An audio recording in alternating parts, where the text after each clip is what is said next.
Welcome, and let me introduce you how I build an entirely intranet with N8N and Notion. This video presents document centralization in the Notion intranet. The goal, to make all company documentation accessible in one click with a structured library and advanced filters. The result, faster searches, better control over revisions, and less risk of using the wrong version. To illustrate the AI part, a technical document is opened, ASTM E8. Notion AI is asked a question about the dimensions of a standard round tensile test specimen according to this standard. The AI uses the document to produce a usable answer.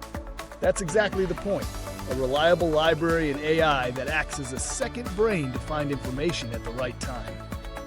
Thanks for watching.